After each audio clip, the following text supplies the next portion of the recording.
Thank you all very much for being here. That eternal horizon comment is a little bit foreboding, but we'll do our best. I want to open with a little prayer, but first a few introductory comments to introduce the prayer. So in his first encyclical in 1925, Pope Pius XI declared the Feast of Christ the King a universal feast in the Church. Though the Pope seems to have had events closer to Rome in mind as the primary motivator for declaring this universal feast, especially things like the aftermath of World War I, rising secularism in Europe, the recent fall of Russia to the Bolsheviks, the feast caught on very quickly in Mexico. And indeed, Mexico is purported to be the first country to have a national celebration of the Feast of Christ the King, October 31st, 1926. Reports claim that some 200,000 devotees gathered at the Basilica of Our Lady of Guadalupe in Mexico City for this feast. Among those gathered was Blessed Miguel Pro, a Jesuit priest recently returned from studies in Europe, who, according to a letter he wrote about that event, kept singing aloud the song, "Tu reinarás," you will reign.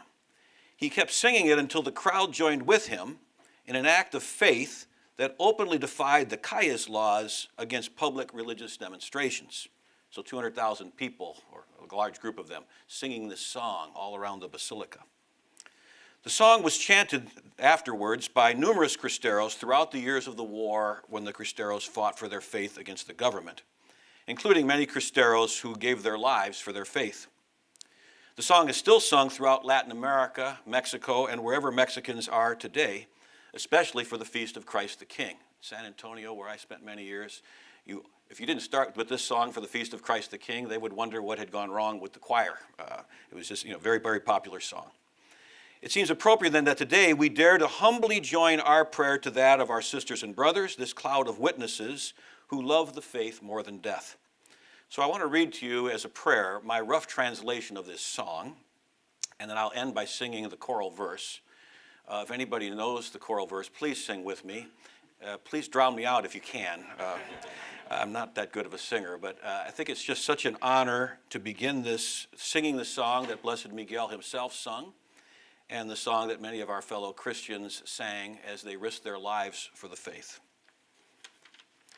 So in translation, it says this. Just imagine people who know any day they may die. This is the song of hope and victory that they're singing.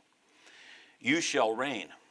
This is our cry, that our faith ardently exclaims. You shall reign, O blessed King, as you yourself said, I will reign. Reign forever, Jesus, Jesus. May your heart reign in our homeland, in our soul, in our nation dedicated to Mary. You shall reign, sweet hope, that fills the soul with delight. There will finally be peace and goodness. Joy will be everywhere. You shall reign in this soul. We promise you our love, O good Jesus. Give us consolation in this vale of sorrow. You shall reign for all of our life. We will labor with great faith to realize and see fulfilled the great promise. Christ will reign. Reina Jesus por siempre, reine su corazón. En nuestra patria, en nuestro suelo, que esté María la nación. En nuestra patria, en nuestro suelo, que esté María la nación. Amen. Blessed Miguel Pro was a Jesuit priest who died a martyr at the outset of the Cristero Rebellion in Mexico in 1927. The Cristero Rebellion had many causes. There was land reform causes. It was an ongoing extension of the Mexican Revolution, but a primary one was tension between church and state in Mexico. The 1917 Constitution of Mexico severely kind of curtailed the rights of the church, various anti-clerical laws, maybe kind of surprising since Mexico was kind of a 100% Catholic country, almost at that time, but there was these tensions between a secularizing government and the church. But it wasn't until a new president, Plutarco Elias Calles, became president that the laws were really stringently enforced. And so in 1926, the bishops of the land made a decree that there would be no masses celebrated publicly until these laws against the church were alleviated. And at that, peasants arose in revolt. Eventually, all the bishops were exiled or forcibly removed from the country. Many were in exile in the United States. Many priests stayed and tried to heroically work on with the flock. Of course, many people were killed, and many priests, religious as well, in this fight that went on for 3 years. Eventually, there was a tenuous kind of arrangement between the U.S. ambassador, the Vatican, and the Mexican government.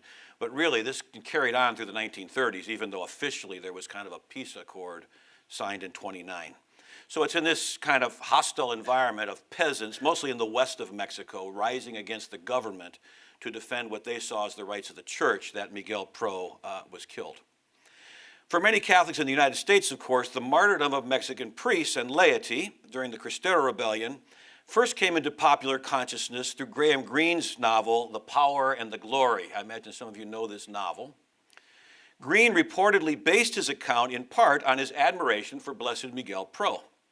Although the main character of his novel, an unnamed priest, is not entirely as heroic a figure as Pro was. But in the end, the priest dies what many have interpreted as a heroic death. A pivotal passage from Greene's novel underscores the drama of the times and of martyrdom. So I'm going to read a rather long passage here that the priest was his thoughts moments before, or an hour before his death. When the priest woke up, it was dawn. He woke with a huge feeling of hope which suddenly and completely left him at the first sight of the prison yard. It was the morning of his death. He crouched on the floor with the empty brandy flask in his hand, trying to remember an act of contrition. "Oh God, I am sorry and beg pardon for all my sins. Crucified, worthy of thy dreadful punishments." He was confused. His mind was on other things. It was not the good death for which one always prayed. He caught sight of his own shadow on the cell wall. It had a look of surprise and grotesque unimportance. What a fool he had been to think that he was strong enough to stay when others fled. What an impossible fellow I am, he thought, and how useless. I have done nothing for anybody. I might just as well have never lived. His parents were dead. Soon he wouldn't even be a memory. Perhaps, after all, he wasn't even hell-worthy. Tears poured down his face. He was not at that moment afraid of damnation. Even the fear of pain was in the background. He felt only an immense disappointment because he had to go to God empty-handed, with nothing done at all. It seemed to him at that moment that it would have been quite easy to have been a saint. It would have only needed a little self-restraint and a little courage. He felt like someone who had missed happiness by seconds at an appointed place. He knew now that in the end, there was only one thing that counted: to be a saint. That unnamed priest died because, despite his correct suspicions that he was being led into a trap, he responded to the call to hear the confession of a dying man. This other man told him, the man needed to see him. Actually, the man was turning him in to get a financial reward. And the priest had deep suspicions of this, but he went anyway, in the unlikely chance that someone actually did need to hear a confession. So he kind of freely gave his life.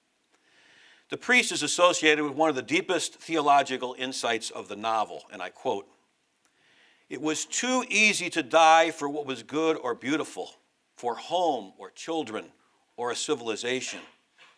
The world needed a God to die for the half-hearted and the corrupt. It was too easy to die for what was good or beautiful, for home or children or civilization. The world needed a God to die for the half-hearted and the corrupt."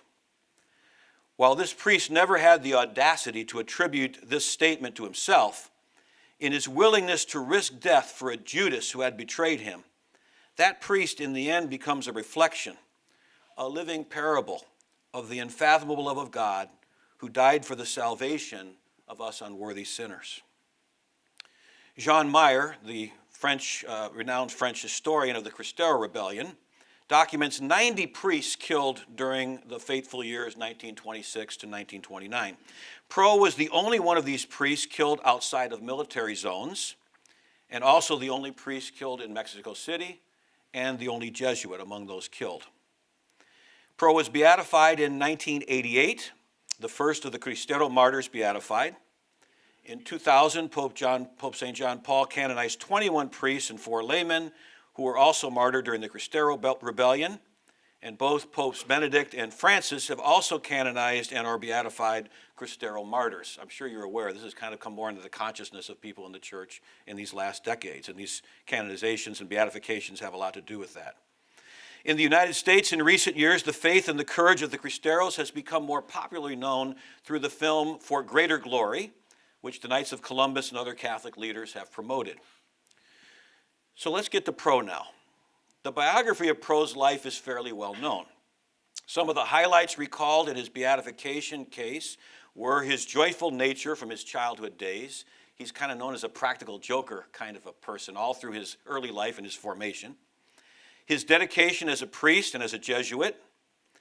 His steadfastness during the various illnesses he suffered while in priestly formation. He had several very bad bouts with illness, had to take time off from studies on several occasions. His courage in returning to Mexico during a time of severe tension between church and state, and finally his heroism in the face of death. He was executed on November 23, 1927, after being falsely accused of participating in an attempt on the life of Mexico's former president, Álvaro Obregón. 3 laymen accused of the same crime were also put to death: Luis Segura Vilchis, Juan Tirado, and Humberto Pro, Father Pro's brother. The short video clip we are about to see summarizes Pro's life. Note the photographic images of his execution, his martyrdom. To my knowledge, he is the first beatified martyr for whom we have live photographs of his actual martyrdom. Mexican President Plutarco Elias Calles ordered that his execution be photographed and publicly announced in the press. It was on the front page of all the Mexico City dailies the next day. He was hoping that the publicity would deter other Cristero supporters at the beginning of the war. His ploy had, of course, the opposite effect, as many saw the execution as cruel and inhumane, the Cristero cause as just, and in fact, this became a lightning rod for the development of the movement. So just to give you a very basic background, maybe some are not so familiar, this is a short little video. Miguel Agustín Pro was born on January 13, 1891, to a well-to-do family. His father was an executive with a small mining villa in the Mexican state of Zacatecas. As a young boy, he was distinguished for his great sense of humor. He wrote comics, played the guitar, and was very close to the poor. These qualities would help him during his priestly ministry. He entered the Jesuit novitiate at the age of 20, and during the Mexican Revolution, he was exiled and ordained a priest in Belgium in 1925 at the age of 36.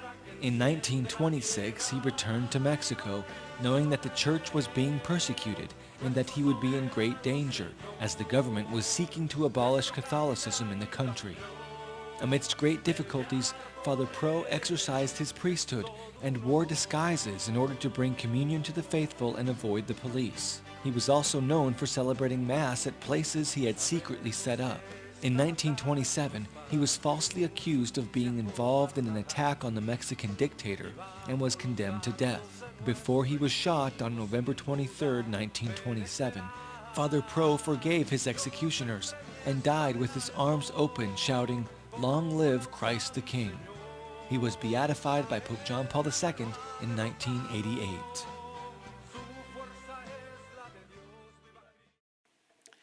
So for the bulk of the talk today, I'd like to focus my reflections on the folly of Pro's martyrdom.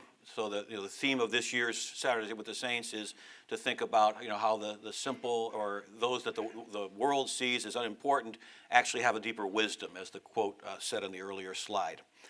So by this folly, of course, I mean how his sacrifice seemed folly to those who see with the eyes of the world.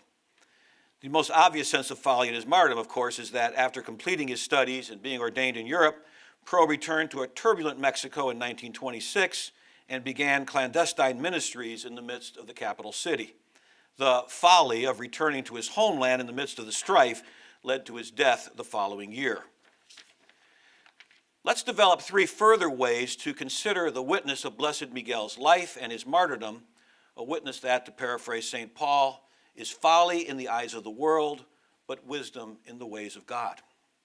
Broadly speaking, I'm going to consider the drama of Pro's martyrdom, in a sense, as a ritual act. I will relate each of my 3 points to Mexican or Latino popular faith expressions, popular devotions in Catholicism.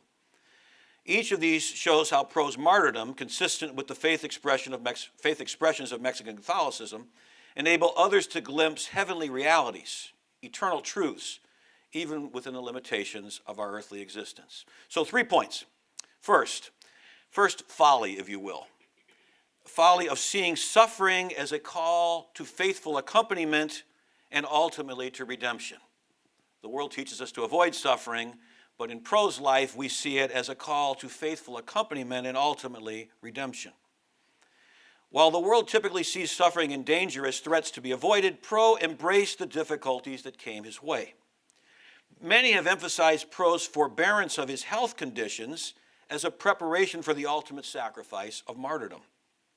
True to the martyr's calling, he did not seek death, but he also did not let it impede his calling to live God's call. In Mexican and Latino popular Catholicism, there's various examples of this. Jeanette Rodriguez has a wonderful book on Our Lady of Guadalupe. In it, she records an interview she did at the Basilica of Our Lady of Guadalupe in Mexico City. And she was asking people, there's hundreds of images of the Virgin Mary in Mexico. Why is Our Lady of Guadalupe so important? And she was getting different answers and recording them for her study. She asked one elderly woman who had a cup and was sort of begging coins at the entranceway to the basilica, an indigenous sort of looking woman. And she said, why is Guadalupe more important than the other images of Mary? And the woman looked at her with the look of the elderly that wonder why is someone so smart asking so simplistic a question. And she gave a simple 2-word answer about Our Lady Guadalupe. Se quedó. She stayed. She's been with us. We've suffered many things as a people, as families, as a community. She's been faithful to us. We're faithful to her. So that suffering was a call to her faithfulness, at least the way this elderly woman sort of put it in her own wisdom. Suffering is a call to stay with those who are suffering, to accompany, to not abandon. Another example, in the Latino world, on Good Friday is a big day of celebration, of commemoration, I should say. You don't just go for the service of the veneration of the cross. It goes all day long. Where my wife and I met in San Antonio, the San Fernando Cathedral, it starts in the morning and it goes to at night. You have a live way of the cross, a long service. It's the 7 last words of Christ. There's a sermon given for each one of them. Then there's a special service at night. Actually, I always kind of wonder, then they have, of course, the regular, the liturgical service of the church with communion and the veneration of the cross. And then at night, you have the wake service for Christ. You give pésame, condolence, to Mary, La Dolorosa, the Sorrowful Virgin. And there's a procession through the streets. They take a body of Christ, they have a cross that you can take the body off of. They take the body down and process it through the streets and bring it back around. So it's kind of like a wake service. So it kind of goes all day long on Good Friday. And in all of this, Jesus, of course, is present. It's Good Friday. But Mary is always present as well. She's walking beside the cross. She's sitting at the sermons for the 7 last words. At the pésame, the condolence wake service, at the end of the day, people usually come up and give witnesses, and they say, Mary, I lost a loved one this year.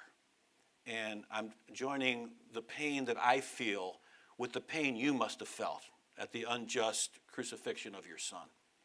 So Good Friday is really all about faithful accompaniment. The people, many of whom suffer themselves as immigrants, as struggling poor people, as those with family or other difficulties, they bring their own trials and suffering to Good Friday. And they witness how Mary accompanied Jesus and Jesus accompanied Mary. Jesus is never a lone Savior on Good Friday. He's always walking with his mother. They're together.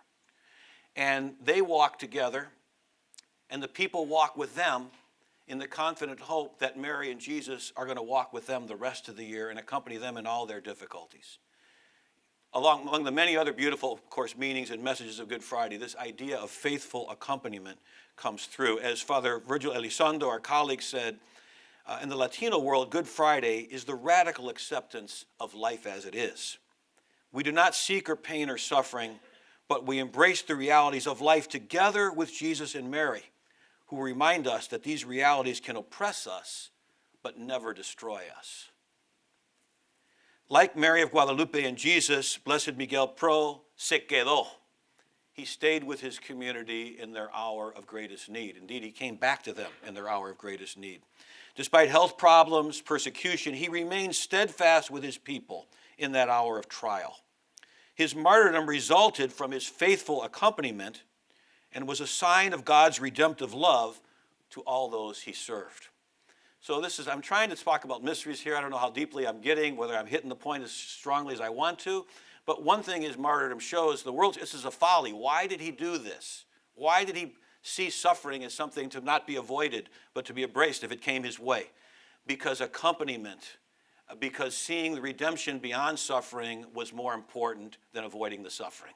So the first countersign, the first folly of his martyrdom. Secondly, Blessed Miguel Pro had a communitarian sense of the self. He put a communitarian sense of his humanity ahead of individuality. So he had a deep sense not just of his own individual life, desires, and needs, but as his life as being intimately defined by his relationships with others, and then, of course, ultimately his relationship with God. This is folly, especially in our contemporary modern world, with this intense focus on the self, our own wants, our own needs. It is particularly resonant with the communitarian sense of Latinos. Blessed Miguel displayed this communitarian sense of his life in the way he lived for others and in the way he died, giving his final witness. We should therefore, this is important, we should not think of his martyrdom merely as an instance of individual heroism, but as an expression of his understanding of his faith, his life as relational, as life for others, as life whose meaning spans life and death, heaven and earth. His witness reveals that ultimately the purpose of life is to live in communion with God and the communion of saints, both in heaven and on earth. This is a hard thing to grasp. I'm not just talking about family values in a kind of superficial sense. I'm talking about what does it mean to be a human being? It's a fundamental question that we ask as Christians and in Christian theology. The big word for it is theological anthropology. And in Latino Catholicism, and in this witness of Pro, to be human first and foremost means to be in relationship. Before my individual desires and accomplishments, it's to be in relationship. We had a relationship with our mothers before we knew our own individual identity. Relationship comes first. I often use this little example. If you meet a group of English-speaking people for the first time, the question you're often asked is, in passing as a way of making conversation, what do you do for a living? What do you do? In certain circles, a lot of circles of Latino communities, it would rather be insulting to ask that question. It's like I'm going to judge you. Oh, you're a lawyer, you're a doctor, you're a nuclear physicist. Oh, you're a ditch digger. I'm kind of judging you by what you do. The first question you're often asked in Latino communities, I was asked this again and again in Mexico, who is your family? The first time I went to Mexico, I was a lay volunteer in mission. I just found it strange. We'd go to these little villages and give misiones. And they would say to me at the end of the week, people I'd kind of gotten along with, they'd say, oh, say hello to your family for us. I'm thinking they don't know who my family is and they're never going to see them. But their deep sense was, we know you, so we know your family. You are not an individual. You are formed by a network of relationships that made you, and that's who you are. This came home to me years ago when I taught at the Mexican-American Cultural Center in San Antonio. It's actually it's not a cultural center, it's a training center for the Catholic Church. There was a priest there I sometimes team taught with, and I heard him tell this story a number of times, that he was a young pastor right after the Second Vatican Council on the west side of San Antonio. West side of San Antonio is the barrio side, where the Mexican families live. And he would tell this story that, he became a pastor. He was a really young guy, very unusual back then, but he was talented, and they made him a pastor early on in his life as a priest. He followed this Monsignor who had been there a number of years, and when he went there, he did the masses the first Sunday, and church is half full, and he asked the people, where are all the people? They said, well, Father, some of them don't come to church on Sunday, and they got this or that. And he says, and a lot of them, they go to Mr. So-and-so's house because they like to pray at his house on Sunday instead of coming here because he's got all the saints. He said, what are you talking about? They said, well, Monsignor, after that Second Vatican Council thing that the Pope did, he came and said, we should be focused here on the Eucharist, on the altar, and on the Word of God. So one Sunday we showed up, and he'd taken all the saints out of their little niches and side altars and everything. And the people came in, and we were shocked, and we said, Father, where are the saints? And he said, well, we should be focused on the Eucharist. This should be Christocentrico. It should be focused on Christ. So I've got the saints, over here by the sacristy. And one old man went and said, well, Father, where are the saints? And he showed him, and he said, well, Father, would you mind if I took these saints and took them home and took care of them at my house? He said, well, sure, absolutely. He says, that's what the saints are for. They're for private devotion. This is the public sacramental worship of the church. So he took the saints to his house, and now the people went there for Sunday worship. So the young priest, as he told the story, he said, give me the name and the address of this guy. And he didn't live far. He walked over there, and he knocked on the door, and the old man came. He said, Father, you're the new pastor. He said, yeah. He said, you came to my house. He said, Father, come on in. He's so delighted, So chit-chat. He says, I hear you got the saints. He said, oh, yeah, Father. He says, I didn't know you're coming. I had no idea you're coming. You're coming out to the garage here, Father. You're going to see each saint's got his candles. It's got his flowers. It's all clean. I repainted it. The saints are all in very good company out there. So they went out, and he showed him everything. And he said, well, what do you think of this? What if I came by here next Sunday when the people are gathered to do their saint prayers, and I'll say a mass here in your garage? He says, Father, you're going to say a mass here? You want mariachis? Well, what do you need? you just let me know. It's going on. So he started to do that every once in a while. And then after a while, he got the guy's confidence, and he said, well, you know what I'd really like to do? Next Sunday, we'll cancel all the masses. No mass at church. We're going to have one big mass in your yard. We'll invite the whole neighborhood, the parish, everybody. And then we're going to have a procession. We'll get all the pious societies at church, and each one will take a saint, and we're going to do a procession through all the streets of the barrio, and we'll take the saints back and put them in the church. He said, Father, that would be fantastic. You need a police escort? Like, what do you need? So away they go, And they take the saints back. Okay, here's where the story starts. One day after that, the priest is waiting after Sunday Mass, and people, by now the parish is going much better. He was a very dynamic, charismatic guy, preacher, and so on. And they're coming out, and these two old Mexican-American ladies come out. You got to watch these ladies. I've given talks in Spanish to these ladies. You got to watch them. When they start telling you stuff like, oh, you're a professor, you know the Bible so well, they're about to level you. they're about to tell you something you did that was completely stupid. So they're coming out of the church, and they said, oh, Father, we're so happy to have you here. The youth have come back to the church. You preach so well. Father, the parish is going so great. And Father, we're so grateful that you brought the saints back. And he felt kind of bad, his ego was getting pumped up, but he felt they're really kind of criticizing the Monsignor who had been there. And he said, well, thank you, but, Monsignor was actually right. We should be here to celebrate the Holy Eucharist and focused on Christ and the altar and the Eucharist. And they said, oh, Father, of course, and you know so much better than we do. You've been to the seminary, and your hands are anointed with the holy oils. And he said, oh, God, here it comes.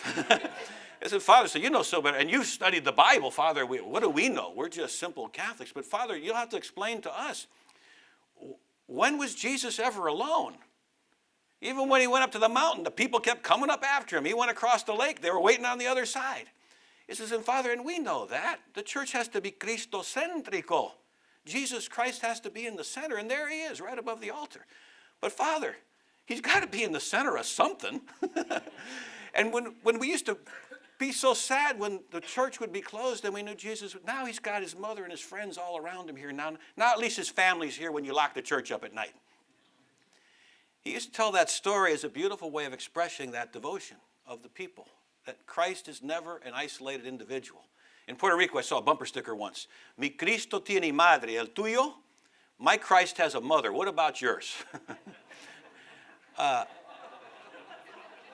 And you always, I mean, in Latino Catholicism, sometimes Latinos, people knock on their doors and they say, you know, you should leave the Catholic Church and come join our church because they're teaching you to worship the Virgin Mary and you're not worshiping Christ properly. And sometimes people do have an unbalanced devotion. I don't deny that. But most Latinos know inherently that you can't worship Christ if you don't love his mother. And you can't love his mother if you don't love him. It's a package deal. You cannot isolate them as if Jesus and Mary are competing for who's going to get more devotion from this particular person. So there's this deep, deep communitarian sense. I hope these stories are helping you to catch some of this idea. If we understand the life of Jesus or any life as merely an individual life, we miss the deeper meaning of the cross and the deeper meaning of life itself, the way God created us and the reason he put us on this earth. A martyrdom like Pro's is the radical expression that our life is not individual life, a life measured by its accomplishments or its characteristics. Our life is life for others. The martyr, like Pro, dramatically witnesses that at our core, we were created for community. We are created for love, for relationship, in a word, for communion, for love of God, embodied in love of neighbor, based on love of self. This is tomorrow's gospel, which is the deeper reason that God created us and what he wants us to be. And so Pro encounter the folly of the world, who looks at as an individual life that perhaps was wasted or given for a lost cause. Pro didn't even look at his own life, I'm imagining, as a life that was even an individual life to begin with. His life did not end at that martyrdom. It carried on in his community, in heaven and on earth. If the basis of your life is not my individual pains, accomplishments, and goals, but the fundamental basis is, am I living the relationships that God created me to live? Then martyrdom does not look the same as it would to the folly of this world. Thirdly and finally, folly.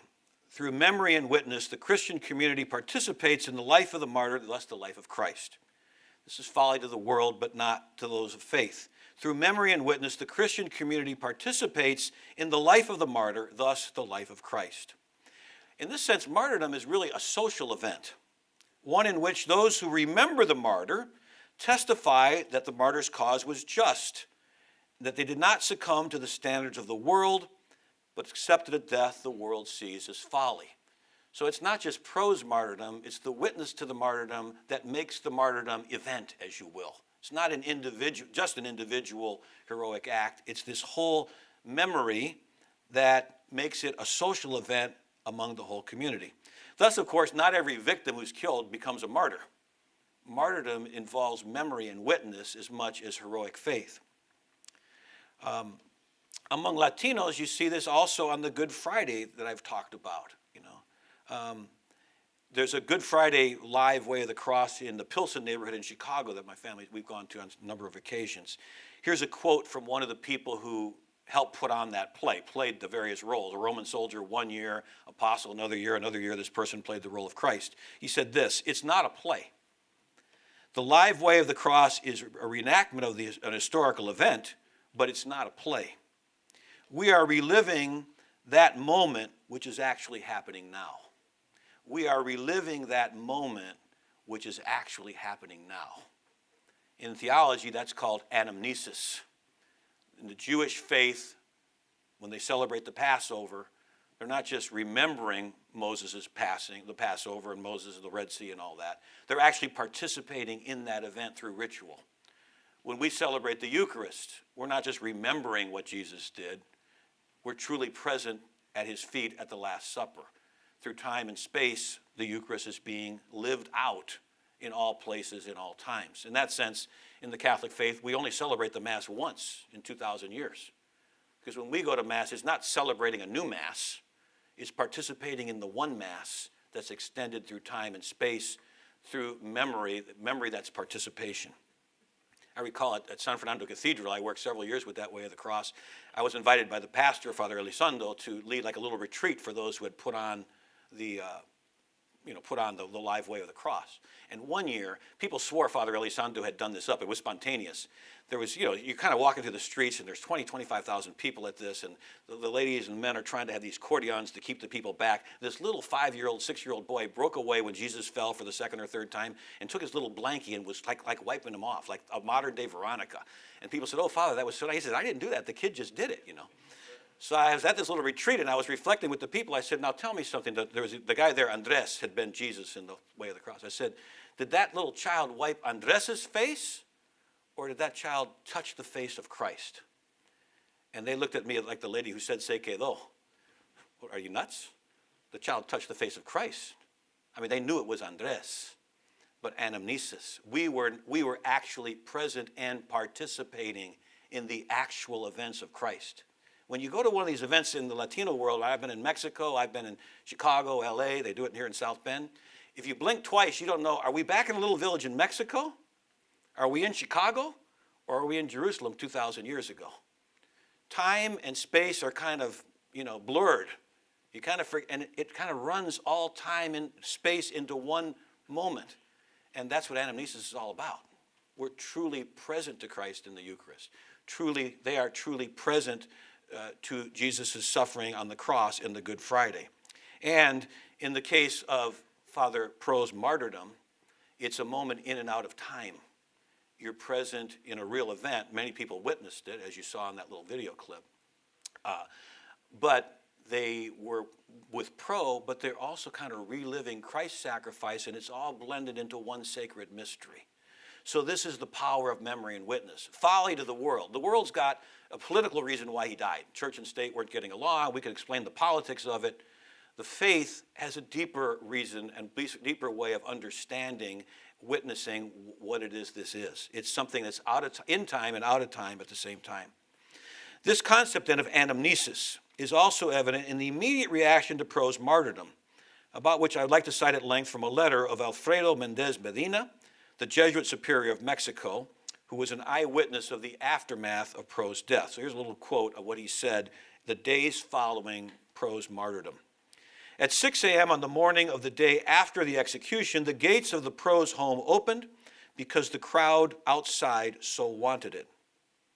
They were mostly workers and humble people who wanted to pay a visit to their father before going to work. This restarted the big procession of the day before. Finally, at 3 p.m., when the bodies were supposed to leave the premises and be taken to Dolores Cemetery, the multitude of carriages and all kinds of people in front of the house and in adjacent streets was something you rarely see at a funeral. Actually, the government had outlawed them doing this, and they did it anyway. When it was announced that the coffins were coming out, I spontaneously shouted, "Let the martyrs pass." A sudden silence followed the turmoil, but as soon as the father's coffin crossed the threshold, a unanimous cry came out of thousands of chests, "Long live Christ the King."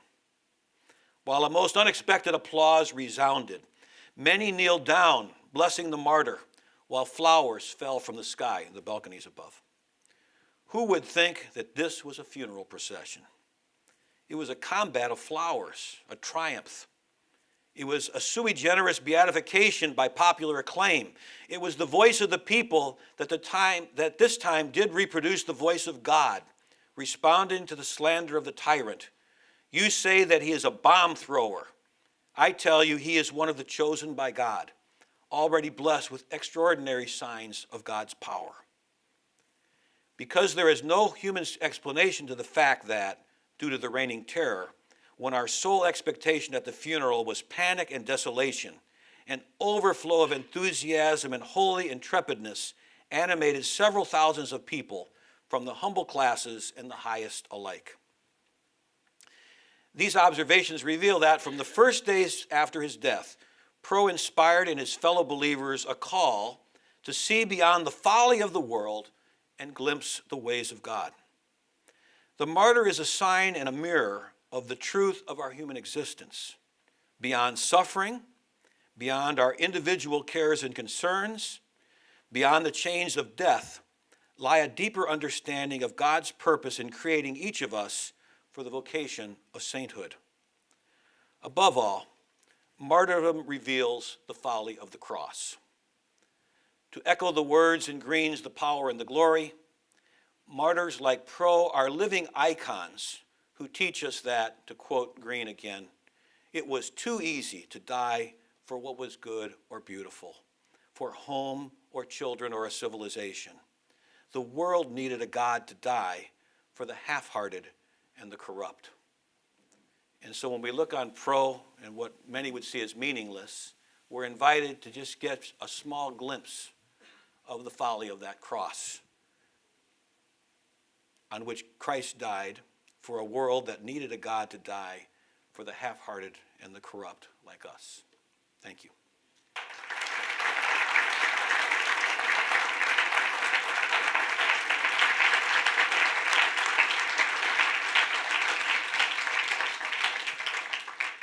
So a few minutes for comments or questions. We have microphones as well. Ah, and there's a microphone. Peter. Tim, the secularizing culture of Europe and to a large degree the United States has had devastating effects on the faithful here in the U.S. and in Europe. And yet it seems that the three ideas you talked about, the memory and the communitarian ideals of Latinos is exactly what our culture needs. And I guess I'm wondering what your thoughts are about the ability of the Latino community to help the church in America recover its identity. Thank you, Peter. That's wonderful. Of course, the Catholic bishops of this country have said Latinos are a gift and a blessing to the church. I fully believe that. I think they've been sent here by God for that precise reason. And yet there's deep challenges because there's nothing biological about those sensibilities that I was trying to describe. Just like our Irish and German, Italian, Polish ancestors came with some of that same kind of communitarian sense, and over time some of that gets corroded, and among many. Same thing can and does happen to Latinos. So there's kind of no biological guarantee here. Indeed, those who have had me in class, I see a few of my students here, the evangelization of young Latinos is the biggest challenge in the Catholic Church today. There are more than 60% of the Catholics who are under 25 years old. Some of them have that deep Catholicism of culture of their families. But sometimes the children of immigrants, the grandchildren of immigrants, see, like the Italians and Polish before them, those are grandma and grandpa's ways. That's old-fashioned stuff. I should be like my peers. And so a Catholicism of culture has never been enough in this country, and it's less so today. They need a Catholicism of commitment. As Pope Francis keeps telling us, there's no personal encounter with Jesus Christ. And eventually, and for many, a Catholicism of culture is not going to be enough. So providing both, enriching those traditions, which I think we can all learn and benefit from. I certainly have. But then also realizing that Catholicism of commitment must be there. I mean, that's the work of the McGrath Institute for Church Life for Latinos and other young people around this country, and of the education we provide at Notre Dame. But there's nothing automatic. Although it is, I agree with you, I'm kind of an optimist or hopeful person at heart. It's a great opportunity for the church in this country. If we can kind of harness some of that beautiful spirit and that deeply kind of embedded, embodied, and cultured Catholic spirit that's become, that communitarian spirit, we can all learn and benefit from it.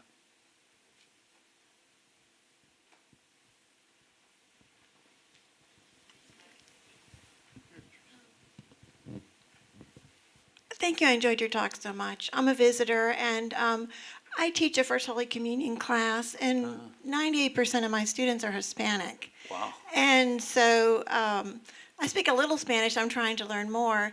My students all speak English, and their parents primarily just speak Spanish. So in your talk, what would you say would be a great way to communicate this relationship? Because as you say, I see my parents with a particular culture, and then my students, embracing the latest video game in Minecraft. And we recently had a parade of saints, so I had like 5 Our Lady of Guadalupe's, and we had lots of fun. But some of the children, when I brought in the statue of Our Lady of Guadalupe, did not even know who she was.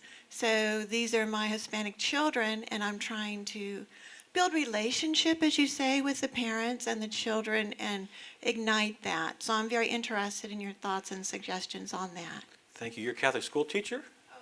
I'm teaching, I'm a catechist, but I'm at a parish level. So we don't have a Catholic school. We're not big enough, but I'm in the parish program. So I've got a bilingual curriculum for my students. And I have a special group that's a sacramental preparation group. So I've got 3rd through 5th graders together, and then I've got 6th, 7th, and 8th. So they've been baptized, but no other sacraments received. Okay, very good. Well, I have many things to say. We could even talk afterwards, but let me just say a few. Let me just say a few publicly to honor your question. One thing is, be aware, Latinos come from 22 different countries, so not all of them are devotees of Our Lady of Guadalupe. But even, your point is still very important. There are students at this university, I must say, and many other places where I have been, of Mexican background, who also are not very familiar with Our Lady of Guadalupe. So one thing to do is to first know the backgrounds of those Hispanic students. You may have 6 or 8 countries represented there, each with their own national image of Mary. So kind of knowing that, I could send you a list, I'll give you my card afterwards, of all the Marian images of every country in Latin America, and then just kind of knowing those is helpful. I think what you're already doing is absolutely key. Let them see the traditions that they may be seeing at home, the style of prayer, the devotions, the images of Mary in catechism. It builds a bridge between the domestic church and the parish, absolutely important. I think it's also helpful if there's a way to, maybe First Communion, you have nights for the parents. If there are young people that the First Communions would look up to, like an older child or maybe a young teenager who is actually immersed somewhat in the traditions of their cultural expressions of the faith, but also have had experiences that personal encounter Christ, let them talk. Because the parents also don't know that the cultural Catholicism is not enough, that the children are encountering a different reality in this country than the one that they may have encountered at home, although there is secularization in Latin America too, but here it's more intense. They're meeting other religions and so on. So kind of nights where you're bridging generations is very important. Another thing, the last one I'll make for this comment, we can talk more afterwards. If you can do it, it is important, I think, to at least try to teach the children the basic prayers in Spanish. I think what happens in a lot of parishes, we unintentionally break the children off from the catechesis of their parents. If the family's praying a rosary or an Our Father or a Hail Mary, and the parents and grandparents are doing it in Spanish, but the children only know the prayer in English, we have unintentionally, and they do need to know it in English. English is very important, and obviously they are learning English. They're in this country. It's inevitable. All children learn English. It's like 99.8% or something. We're dividing them from the prayer with their families, and that can be an unintentional, real detriment to their faith formation, because obviously the parish is always trying to supplement the domestic church and the catechesis in the home. So those are a few kind of concrete points that I think are some of the usual ones mentioned. Thank you. That was very good. Friends, we have time maybe for one more question. He was martyred. Yes. He was martyred, and that's truly remarkable. He's blessed. So does he also have to go through the other steps for beatification? The proof of a miracle, another proof of They have not been requiring that as much, since John Paul II. And I tried to research this question. I was afraid I was going to get asked it, so congratulations. You got it, man. You nailed it. All three of the 3 most recent popes have gone on to beatify and canonize, and he is still not canonized. But I couldn't figure out, maybe somebody knows, I couldn't figure out, because maybe he's missing a miracle, but in fact, martyrdom has been used in certain cases, I believe, that you didn't need the miracle that was required. But he is still only beatified, and I did look it up, but I'm sorry to say, this is a great answer for a professor to end with. I need to be kept humble, and this will do it for me. I don't know. I don't know why his case hasn't gone forward, because he was the first of the Cristeros honored with beatification. But many others have now been canonized, but not him. So it's still waiting. And this is a terrible thing to say, but I don't suppose it's because the Jesuits can't afford to help pay the cost of... All right, I got the little dig in behalf of my Holy Cross brothers who are here today. Friends, thank you so much. God bless you. Thanks. Thank you.